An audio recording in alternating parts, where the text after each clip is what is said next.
part of Chinese territory, but nationalist government forces were to be pushed off the mainland by powerful communist insurgents. Finally, in 1947, the city of Taipei became the fountainhead of governmental activity after the evacuation of the mainland entirely.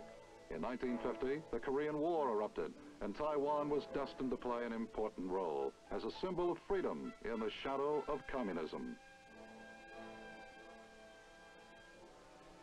The island complexes of Kinmen, commonly known as Quemoy, Matsu, and Penghu, otherwise called the Pescadores, might serve as ideal stepping stones for a communist invasion. Kinmen is surrounded on three sides by the mainland and has frequently been shelled by Red artillery. After an initial survey of nationalist needs in 1951, the United States immediately launched an extensive program. American Army officers and enlisted men began working with, but not in direct control of, any GRC soldier. All advisors are assigned to the U.S. Military Assistance Advisory Group, commonly referred to as MAG. These advisors, working closely with their Chinese counterparts, use all available means of transportation to visit the widely scattered Chinese forces. Most senior commanders and many subordinates and non-coms have been trained at U.S. Army schools under the Military Assistance Program.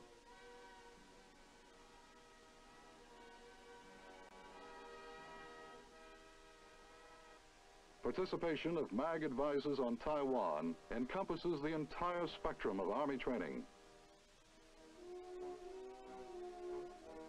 The Army of any nation is only as good as its infantry.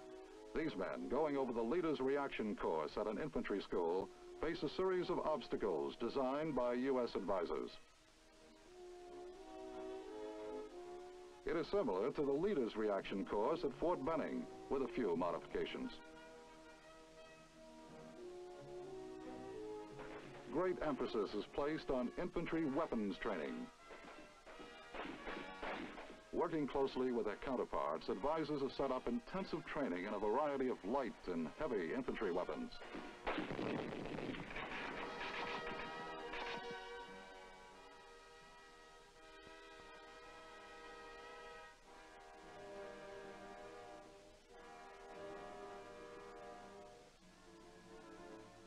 At this artillery school outside the city of Tainan, advisors help instructors conduct a basic artillery course.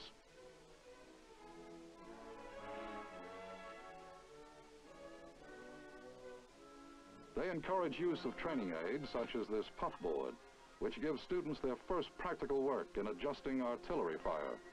Firecrackers, for centuries a specialty of the Chinese, are employed to simulate artillery fire on a miniature village. Advisors are suggesting a changeover to more realistic powder charges.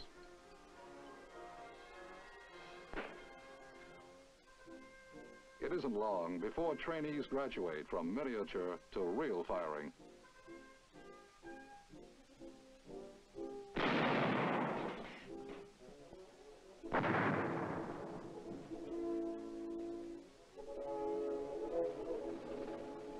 The Chinese Army Armor School near Taichung is often referred to as the Fort Knox of Taiwan. Their basic tank is the US M41, since it is light enough to navigate the island's rice paddy terrain.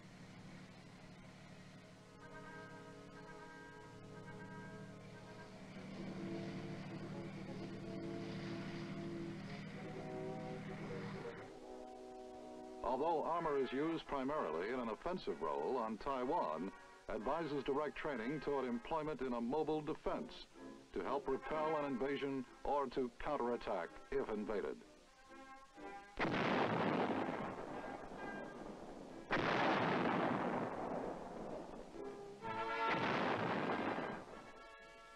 Many tanks used in training have machine guns mounted and synchronized with the tank guns. Their purpose is to simulate firing with less expensive ammunition thus permitting Chinese armor to expend its share of the budget on items it regards as more critical.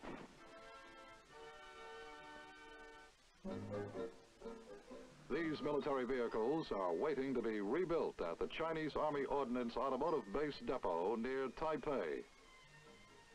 By working with U.S. Ordnance advisors, they have developed an installation with the largest military automotive rebuild capacity in the free world.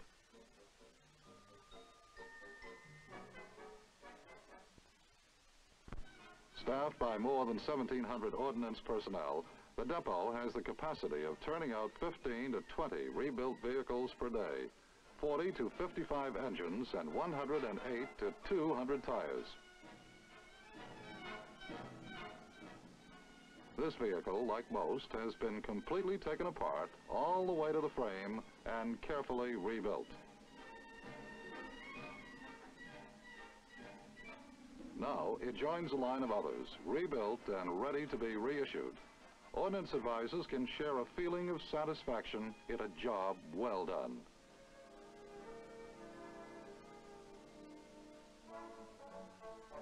U.S. advisors in many areas of the world must devote a large percentage of their time and effort to making sure that equipment supplied by the Military Assistance Program is properly maintained. There is probably no better example of this than the guided missile advisor on Taiwan. This Hawk missile site, located on one of the island's highest peaks, literally above the clouds much of the time, is an excellent tactical position. However, it is a position which, because of extremely high humidity, amplifies the problems of missile maintenance.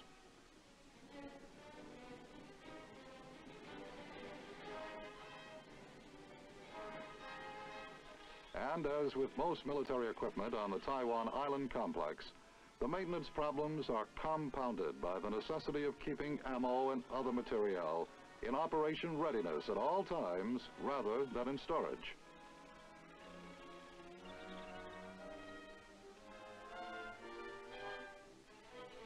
These advisors trained as a package with 40 members of a Hawk battery at Fort Bliss, Texas. It has resulted in an exceptionally close-knit, smooth-running team in both the maintenance and operational phases.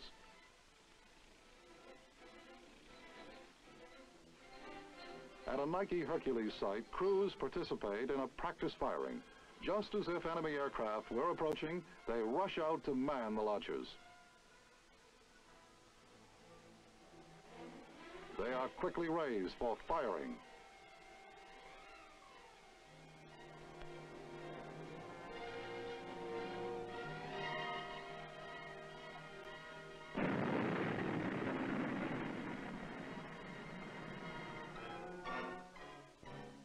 The varied responsibilities of advising on maintenance as well as on keeping both materiel and personnel at the peak of operational readiness apply to other branches of the advisory teams on Taiwan.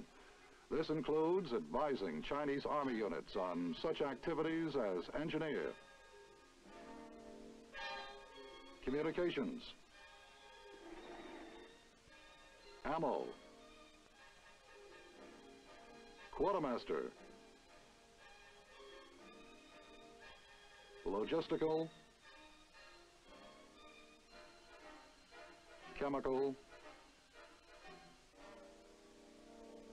and psychological operations. On Taiwan, psychological advisors are not attached to MAG, but are members of the Taiwan Detachment of Broadcast and Visual Activity. As an advisory byproduct, many U.S. wives conduct English classes for Chinese Army personnel. Military advisory groups on Taiwan devote attention to all phases of airborne training. At the Chinese training school near Pingtung, students learn correct landing techniques as the chief airborne advisor shows them how.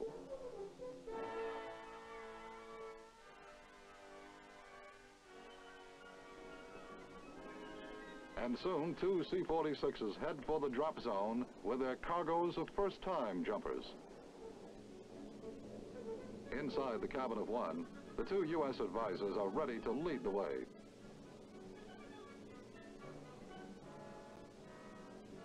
they jump, and the trainees follow.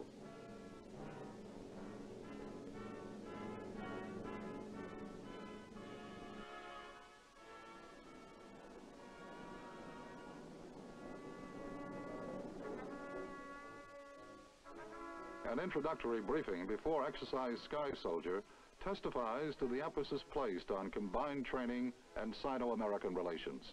The tactical situation is that an aggressor force has invaded Taiwan. U.S. paratroopers from Okinawa and a Chinese airborne unit will combine in a counterattack. The exercise officially begins as Chinese paratroopers ready to take off for the drop zone have their chutes checked by the jumpmaster.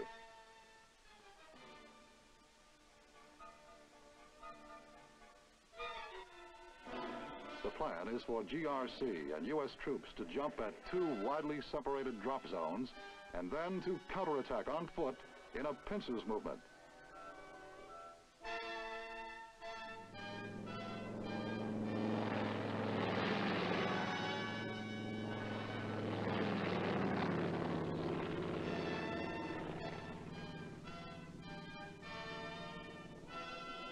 Within a few minutes, aircraft of the Chinese Air Force arrive over the primary drop zone. Advisors have found that the Chinese are unusually quick to master jumping techniques.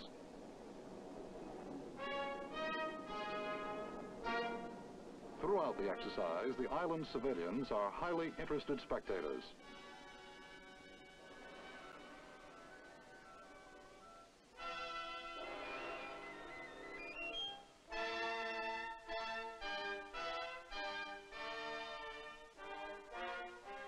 As the GRC airborne move out, the heavy drop of equipment is released.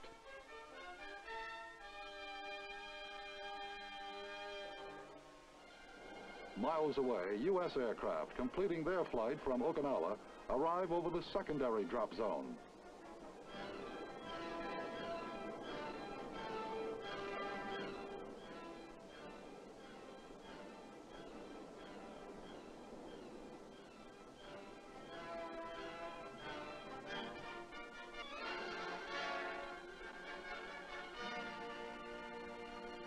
They move off the drop zone to carry out their half of the movement. The main objective of both forces is to take an aggressor-held bridge. Pinned down at the edge of the drop zone, they receive word that the aggressor force is withdrawing and move out toward the objective.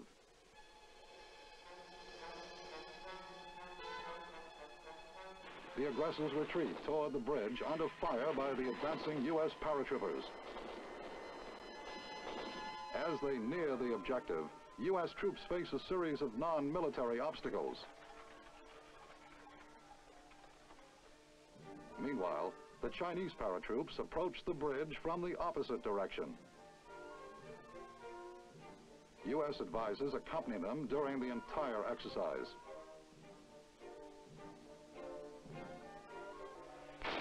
As the enemy fights to defend the bridge, the Chinese bring up their heavy weapons.